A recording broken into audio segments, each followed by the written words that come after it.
It is very seldom that mere ordinary people like John and myself secure ancestral halls for the summer. A colonial mansion, a hereditary estate, I would say a haunted house, and reach the height of romantic felicity, but that would be asking too much of fate. Still, I will proudly declare that there is something queer about it. Else, why should it be let so cheaply? And why have stood so long untenanted? John laughs at me, of course, but one expects that in marriage. John is practical in the extreme. He has no patience with faith, an intense horror of superstition, and he scoffs openly at any talk of things not to be felt and seen and put down in figures. John is a physician, and perhaps, I would not say it to a living soul, of course, but this is dead paper and a great relief to my mind. Perhaps that is one reason I do not get well faster. You see, he does not believe I am sick. And what can one do? If a physician of high standing, and one's own husband, assures friends and relatives that there is really nothing the matter with one but temporary nervous depression, a slight hysterical tendency, what is one to do? My brother is also a physician and also of high standing, and he says the same thing. So I take phosphates or phosphites, whichever it is, and tonics and journeys and air and exercise, and am absolutely forbidden to work until I am well again. Personally, I disagree with their ideas. Personally, I believe that congenial work with excitement and change would do me good. But what is one to do? I did write for a while in spite of them, but it does exhaust me a good deal, having to be so sly about it, or else meet with heavy opposition. I sometimes fancy that in my condition, if I had less opposition and more society and stimulus, but John says the very worst thing I can do is to think about my condition, and I confess it always makes me feel bad. So I will let it alone and talk about the house. The most beautiful place. It is quite alone, standing well back from the road, quite 3 miles from the village. It makes me think of English places that you read about, for there are hedges and walls and gates that lock, and lots of separate little houses for the gardeners and people. There is a delicious garden. I never saw such a garden. Large and shady, full of box-bordered paths and lined with long grape-covered arbors with seats under them. There were greenhouses too, but they are all broken now. There was some legal trouble, I believe, something about the heirs and co-heirs, anyhow. The place has been empty for years. That spoils my ghostliness, I am afraid, but I don't care. There is something strange about the house. I can feel it. I even said so to John one moonlight evening, but he said what I felt was a draught, so I shut the window. I get unreasonably angry with John sometimes. I'm sure I never used to be so sensitive. I think it is due to this nervous condition. But John says if I feel so, I shall neglect proper self-control, so I take pains to control myself. Before him, at least, and that makes me very tired. I don't like our room a bit.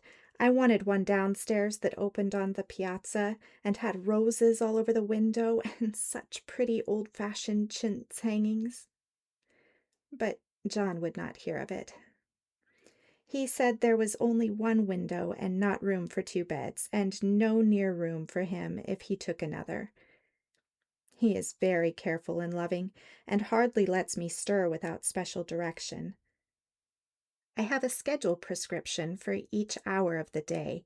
He takes all care from me, and so I feel basely ungrateful not to value it more. He said we came here solely on my account, that I was to have perfect rest and all the air I could get. Your exercise depends on your strength, my dear, he said, "and your food somewhat on your appetite, but air you can absorb all the time." So we took the nursery at the top of the house. It is a big, airy room, the whole floor nearly, with windows that look all ways, and air and sunshine galore. It was a nursery first, and then playroom and gymnasium, I should judge, for the windows are barred for little children, and there are rings and things on the walls. The paint and paper look as if a boys' school had used it.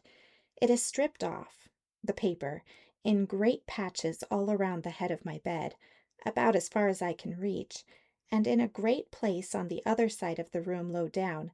I never saw a worse paper in my life.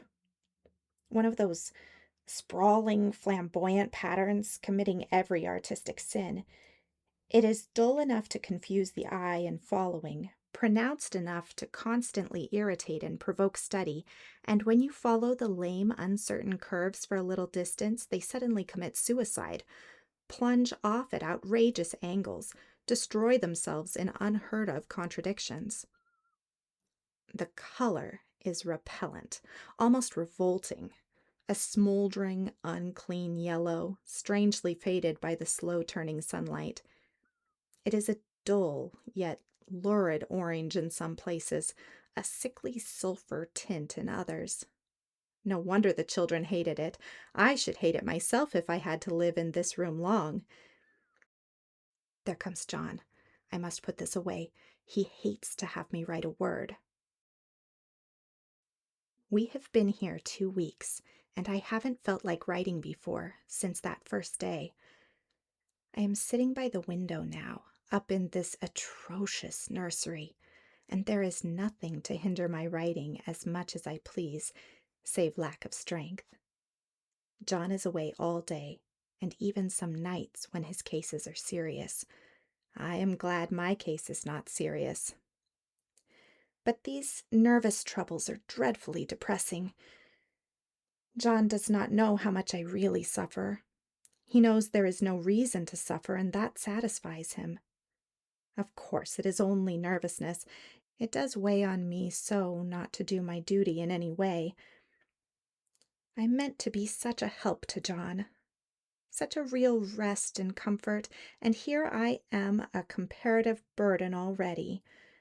Nobody would believe what an effort it is to do what little I am able, to dress and entertain and order things. It is fortunate Mary is so good with the baby. Such a dear baby. And yet I cannot be with him. It makes me so nervous. I suppose John never was nervous in his life. He laughs at me about this wallpaper. At first he meant to repaper the room, but afterwards he said I was letting it get the better of me, and that nothing was worse for a nervous patient than to give way to such fancies. He said that after the wallpaper was changed it would be the heavy bedstead, and then the barred windows, and then that gate at the head of the stairs, and so on. "You know the place is doing you good," he said. "And really, dear, I don't care to renovate the house just for a 3-month rental." "Then do let us go downstairs," I said. "There are such pretty rooms there." Then he took me into his arms and called me a blessed little goose, and said he would go down to the cellar if I wished, and have it whitewashed into the bargain. But he is right enough about the beds and windows and things. It is an airy and comfortable room, as any one need wish, and, of course, I would not be so silly as to make him uncomfortable just for a whim. I'm really getting quite fond of the big room. All but that horrid paper. Out of one window I can see the garden, those mysterious, deep-shaded arbors, the riotous old-fashioned flowers and bushes of gnarly trees. Out of another I get a lovely view of the bay and a little private wharf belonging to the estate. There is a beautiful shaded lane that runs down there from the house. I always fancy I see people walking in these numerous paths and arbors, but John has cautioned me not to give way to fancy in the least. He says that with my imaginative power and habit of story-making, A nervous weakness like mine is sure to lead all manner of excited fancies, and that I ought to use my will and good sense to check the tendency. So I try. I think sometimes that if I were only well enough to write a little, it would relieve the press of ideas and rest me. But I find I get pretty tired when I try. It is so discouraging not to have any advice and companionship about my work. When I get really well, John says we will ask Cousin Henry and Julia down for a long visit, but he says he would as soon put fireworks in my pillowcase as to let me have those stimulating people about now. I wish I could get well faster. But I must not think about that. This paper looks to me as if it knew what a vicious influence it had. There is a recurrent spot where the pattern lolls like a broken neck, and two bulbous eyes stare at you upside down. I get positively angry with the impertinence of it and the everlastingness. Up and down and sideways they crawl, and those absurd, unblinking eyes are everywhere. There is one place where two breaths didn't match, and the eyes go all up and down the line, one a little higher than the other. I never saw so much expression in an inanimate thing before, and we all know how much expression they have. I used to lie awake as a child and get more entertainment and terror out of the blank walls and plain furniture than most children could find in a toy store. I remember what a kindly wink the knobs of our big old bureau used to have, and there was one chair that always seemed like a strong friend. I used to feel that if any of the other things looked too fierce, I could always hop into that chair and be safe. The furniture in this room is no worse than inharmonious, however, for we had to bring it all from downstairs. I suppose when this was used as a playroom, they had to take the nursery things out, and no wonder. I never saw such ravages as the children have made here. The wallpaper, as I said before, is torn off in spots, and it sticketh closer than a brother. They must have had perseverance as well as hatred. Then the floor is scratched and gouged and splintered. The plaster itself is dug out here and there, and this great heavy bed, which is all we found in the room, looks as if it had been through the wars. But I don't mind it a bit. Only the paper. There comes John's sister. Such a dear girl as she is, and so careful of me. I must not let her find me writing. She is a perfect and enthusiastic housekeeper, and hopes for no better profession. I verily believe she thinks it is the writing which made me sick. But I can write when she is out, and see her a long way off from these windows. There is one that commands the road, a lovely shaded winding road, and one that just looks off over the country. A lovely country, too, full of great elms and velvet meadows. This wallpaper has a kind of sub-pattern in a different shade, a particularly irritating one, for you can only see it in certain lights, and not clearly then. But in the places where it isn't faded and where the sun is just so, I can see a strange, provoking, formless sort of figure that seems to skulk about behind that silly and conspicuous front design. There's Sister on the stairs. Well, the 4th of July is over. The people are gone, and I am tired out. John thought it might do me good to see a little company, so we just had Mother and Nellie and the children down for a week. Of course I didn't do a thing. Jenny sees to everything now. But it tired me all the same. John says if I don't pick up faster, he shall send me to Weir Mitchell in the fall. But I don't want to go there at all. I had a friend who was in his hands once, and she says he is just like John and my brother, only more so. Besides, it is such an undertaking to go so far.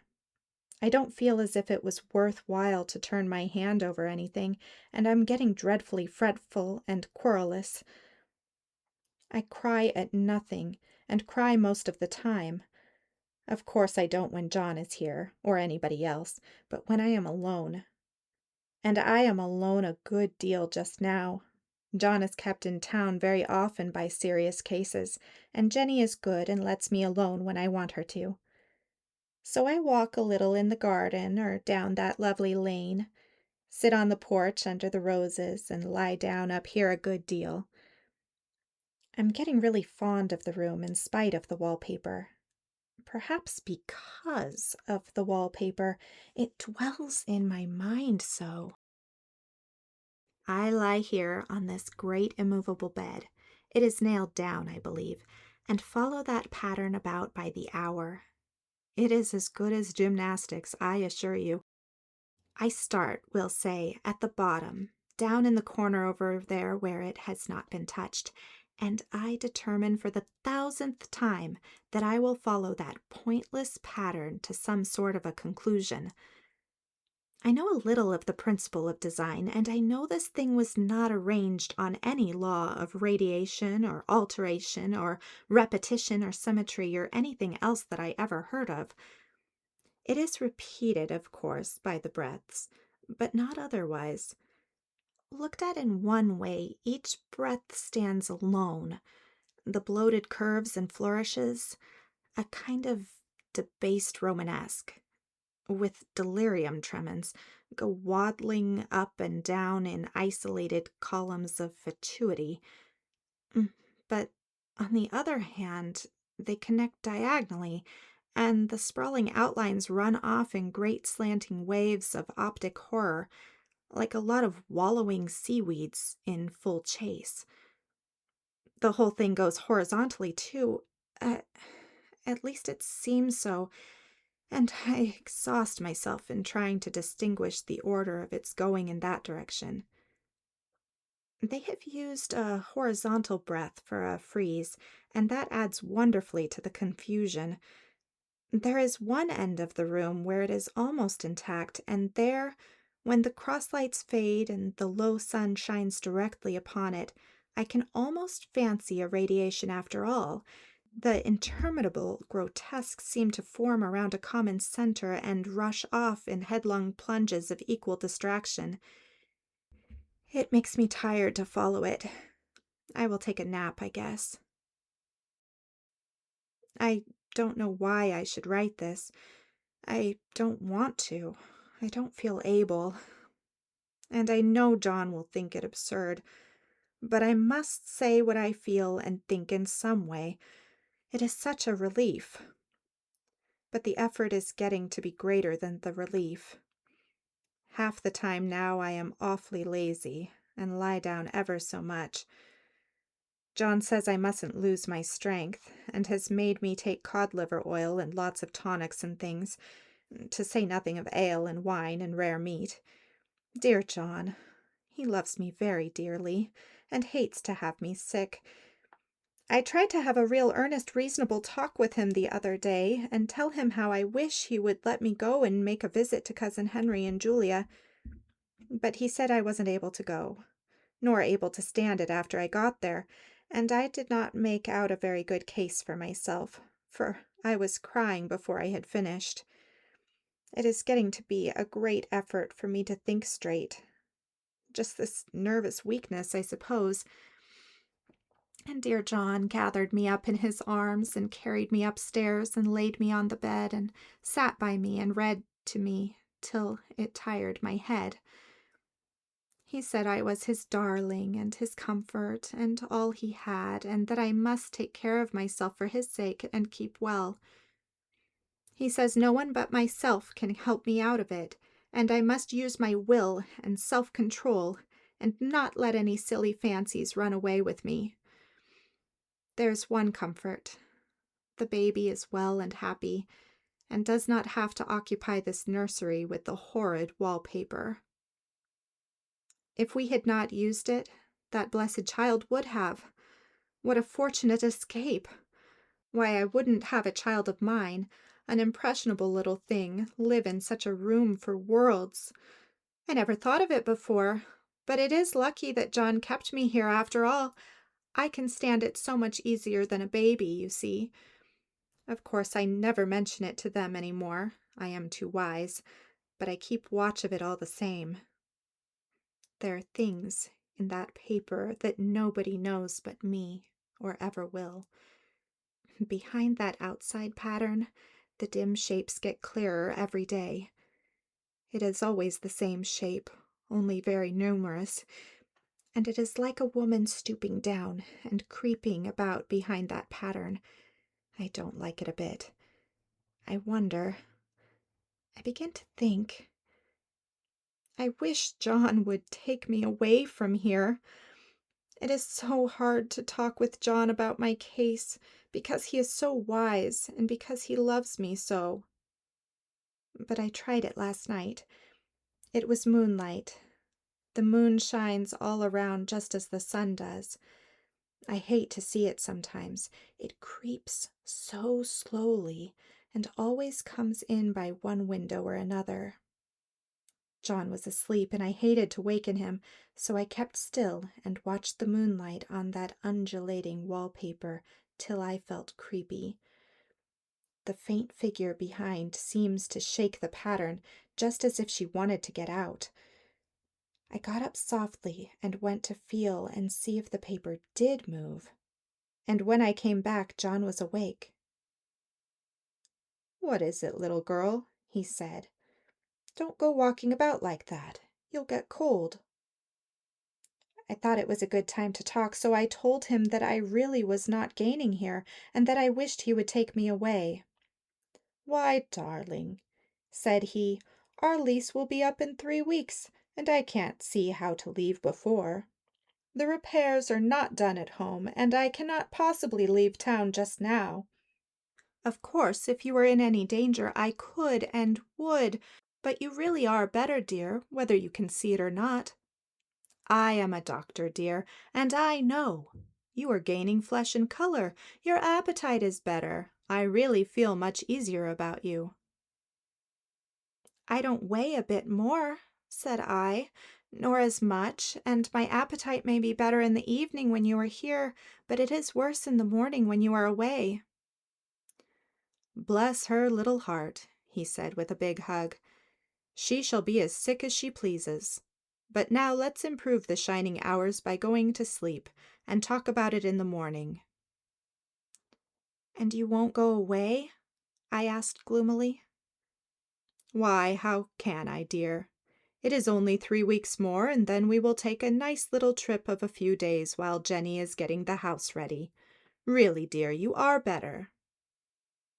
"Better in body, perhaps," I began, and stopped short, for he sat up straight and looked at me with such a stern, reproachful look that I could not say another word.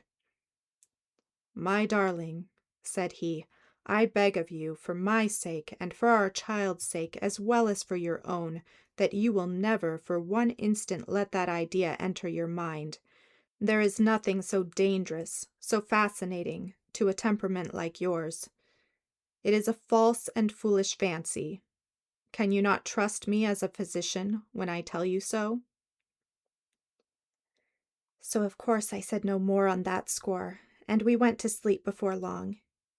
He thought I was asleep first, but I wasn't, and lay there for hours trying to decide whether that front pattern and the back pattern really did move together or separately. On a pattern like this, by daylight, there is a lack of sequence, a defiance of law that is a constant irritant to a normal mind. The color is hideous enough, and unreliable enough, and infuriating enough, but the pattern is torturing. You think you have mastered it, but just as you get well under way in following, it turns a back somersault, and there you are. It slaps you in the face, knocks you down, and tramples upon you. It is like a bad dream. The outside pattern is a florid arabesque, reminding one of a fungus. If you can imagine a toadstool in joints, in interminable strings of toadstools, budding and sprouting in endless convulsions, why, that is something like it. That is, sometimes. There is one marked peculiarity about this paper, a thing nobody seems to notice but myself, and that is that it changes as the light changes. When the sun shoots in through the east window, I always watch for that first long straight ray. It changes so quickly that I never can quite believe it. That is why I watch it always. By moonlight, the moon shines in all night when there is a moon. I wouldn't know it was the same paper. At night, in any kind of light, in twilight, candlelight, lamplight, and worst of all by moonlight, it becomes bars. The outside pattern, I mean, and the woman behind it is as plain as can be. I didn't realize for a long time what the thing was that showed behind, that dim sub-pattern, but now I am quite sure it is a woman. By daylight she is subdued, quiet. I fancy it is the pattern that keeps her so still. It is so puzzling. It keeps me quiet by the hour. I lie down ever so much now. John says it is good for me, and to sleep all I can. Indeed, he started the habit of making me lie down for an hour after each meal. It is a very bad habit, I'm convinced, for you see I don't sleep. And that cultivates deceit, for I don't tell them I am awake. Oh, no. The fact is, I'm getting a little afraid of John. He seems very queer sometimes, and even Jenny has an inexplicable look. It strikes me occasionally, just as a scientific hypothesis, that perhaps it is the paper. I have watched John when he did not know I was looking, and come into the room so suddenly on the most innocent excuses, and I've caught him several times looking at the paper. And Jenny, too. I caught Jenny with her hand on it once. She didn't know I was in the room, and when I asked her in a very quiet voice, with the most restrained manner possible, what she was doing with the paper, she turned around as if she had been caught stealing, and looked quite angry, and asked me why I should frighten her so. Then she said that the paper stained everything it touched, that she had found yellow smooches on all my clothes and John's, and she wished we would be more careful. Did not that sound innocent? But I know she was studying that pattern, and I am determined that nobody shall find it out but myself. Life is very much more exciting now than it used to be. You see, I have something more to expect, to look forward to watch. I really do eat better, and am more quiet than I was. John is so pleased to see me improve. He laughed a little the other day, and said I seemed to be flourishing in spite of my wallpaper. I turned it off with a laugh. I had no intention of telling him it was because of the wallpaper. He would make fun of me. He might even want to take me away. I don't want to leave now until I have found it out. There is a week more, and I think that will be enough. I'm feeling ever so much better. I don't sleep much at night, for it is so interesting to watch developments, but I sleep a good deal in the daytime. In the daytime, it is tiresome and perplexing. There are always new shoots on the fungus, and new shades of yellow all over it. I cannot keep count of them, though I have tried conscientiously. It is the strangest yellow, that wallpaper. It makes me think of all the yellow things I ever saw. Not beautiful ones like buttercups, but old, foul, bad yellow things. But there is something else about that paper. Ugh, the smell. I noticed it the moment we came into the room, but with so much air and sun it was not bad. Now we have had a week of fog and rain, and whether the windows are open or not, the smell is here. It creeps all over the house. I find it hovering in the dining room, skulking in the parlor, hiding in the hall, lying in wait for me on the stairs. It gets into my hair. Even when I go to ride, if I turn my head suddenly and surprise it, there is that smell. Such a peculiar odor, too. I have spent hours in trying to analyze it, to find what it smelled like. It is not bad at first and very gentle, but quite the subtlest, most enduring odor I have ever met. In this damp weather, it is awful. I wake up in the night and find it hanging over me. It used to disturb me at first. I thought seriously of burning the house to reach the smell, but now I am used to it. The only thing I can think of that it is like is the color of the paper, a yellow smell. There is a very funny mark on this wall, low down, near the mopboard, a streak that runs around the room. It goes behind every piece of furniture except the bed, a long, straight, even smooch, as if it had been rubbed over and over. I wonder how it was done and who did it, and what they did it for. Round and round and round, round and round and round. It makes me dizzy. I really have discovered something at last. Through watching so much at night, when it changes so, I have finally found out. The front pattern does move, and no wonder. The woman behind shakes it. Sometimes I think there are a great many women behind, and sometimes only one. And she crawls around fast, and her crawling shakes it all over. Then in the very bright spots she keeps still, and in the very shady spots she just takes hold of the bars and shakes them hard. And she is all the time trying to climb through, but nobody could climb through that pattern. It strangles so. I think that is why it has so many heads.